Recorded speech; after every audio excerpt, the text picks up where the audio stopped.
L'objet de la réunion d'aujourd'hui, c'était surtout d'essayer de faire de nouveau rencontrer l'ensemble des URPS de la région autour des systèmes d'information et de la façon dont ces systèmes d'information pénètrent petit à petit les professionnels de santé, en particulier dans le monde ambulatoire. Ce n'est pas forcément quelque chose de simple, parce que les besoins des professionnels de santé dans un monde justement de santé où le secret professionnel en particulier est souvent mis à mal, l'outil informatique n'arrive pas toujours à répondre de façon correcte.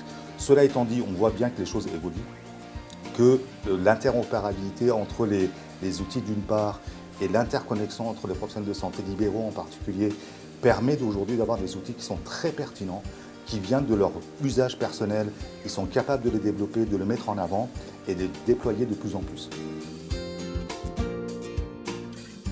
L'Aurore fait partie des outils qui vont permettre de faciliter la coordination entre les différents acteurs. Et puis on en parle aussi puisque les masseurs-kinésithérapeutes bretons veulent rentrer dans l'Aurore, comme l'ont fait déjà certaines URPS kinés en Île-de-France et en Occitanie. Les établissements et par exemple les médecins libéraux pourront plus facilement adresser leurs patients en fonction des spécificités qu'ils recherchent dans la pratique de la kinésithérapie, à savoir rechercher un kinésithérapeute qui fait de la rééducation vestibulaire sera plus facilement identifiable grâce au ROR.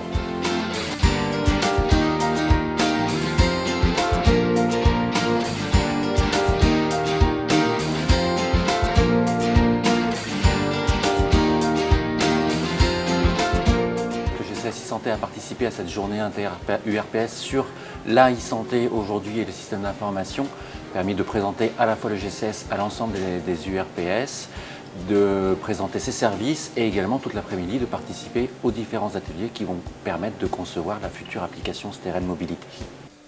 La région Bretagne est en train de développer une application qui s'appelle Steren Mobilité, qui est une application qui permet de faire de la téléexpertise à partir d'un téléphone portable. C'est un petit peu une extension de la plateforme de télémédecine qui existe déjà en région, mais qui permet aux établissements essentiellement de discuter entre eux.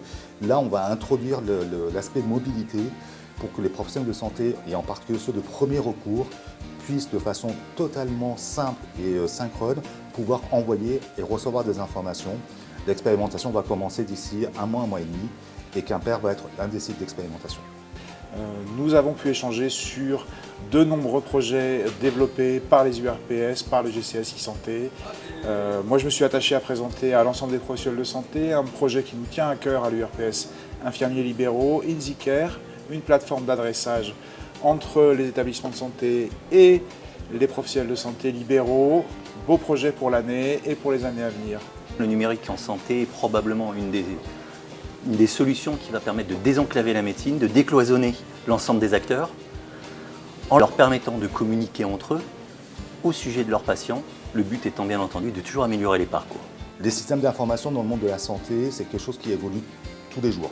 Il n'y a rien de statique et c'est toute la chance que l'on a, c'est qu'on peut intervenir sur nos outils, sur nos besoins. Et même si aujourd'hui il y a beaucoup de choses qui sont en place, il reste encore des marges de manœuvre qui sont extrêmement importantes. Et c'est là-dessus que l'ensemble des URPS, avec leurs partenaires régionaux, que ce soit l'Agence régionale de santé, les établissements privés et publics, on va avancer sur ces projets-là.